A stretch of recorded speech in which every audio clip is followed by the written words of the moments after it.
Salut à tous, on change un peu de cadre. Aujourd'hui, on a l'habitude de faire des vidéos à Las Vegas. On est à Lyon, on est sur les terres de Stuffy et on est avec la société Navia et Christophe Sapé, son fondateur. Donc bonjour Christophe, vous nous présentez aujourd'hui votre véhicule autonome. Est-ce que vous pouvez nous en dire un petit peu plus ? Eh bien, c'est un véhicule donc, qui est un peu le fruit de tout ce qu'on a conçu et réalisé jusqu'à présent. Donc, c'est-à-dire s'intéresser au challenge de faire un véhicule sans conducteur. Donc ça, c'était un peu ce qui nous a fait rêver quand on était jeune. Donc, et aujourd'hui, c'est un peu la concrétisation de tout ce qu'on a fait jusqu'à présent. On a capitalisé sur un projet qui avait été déjà développé depuis de nombreuses années quand même en France. Donc il y a quand même un know-how dans le domaine du véhicule autonome qui est très important en France. On ne le sait pas suffisamment.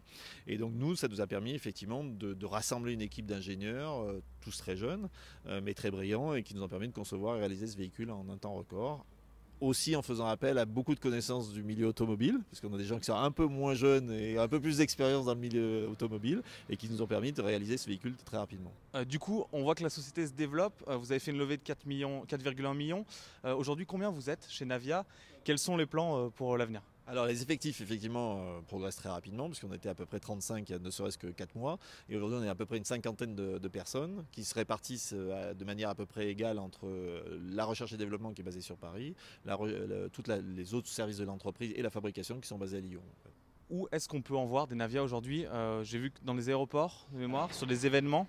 Alors aujourd'hui, effectivement, la cible principale que nous avons, puisque les véhicules n'ont pas le droit d'aller sur la route aujourd'hui, parce que pour des questions réglementaires, notre cible principale, ce sont ce qu'on appelle les sites fermés, les sites propres. Ce sont des sites où il n'y a pas de réglementation routière, donc partout où effectivement il y a une grande surface théoriquement à desservir, avec beaucoup de gens à transporter.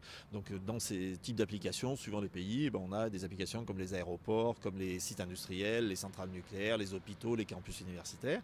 Et donc c'est tout ça qui représente notre cible principale. Ça, c'est la première partie de notre business, mais d'un autre côté, on s'aperçoit qu'il y a beaucoup de gens qui sont très séduits par ce type de technologie et donc qui veulent faire des expérimentations. Et partout dans le monde, on a des demandes effectivement pour aller une fois faire une expérimentation en Australie. On vient de vendre un premier véhicule en Australie cette semaine et ça va nous permettre effectivement de participer à toutes les expérimentations qui ont lieu un peu partout dans le monde. On avait déjà des véhicules qui roulaient à Singapour, on a des véhicules qui vont rouler en Suisse avec notre partenaire Carte Postale, et donc on a vraiment une volonté d'être présent sur tous les territoires.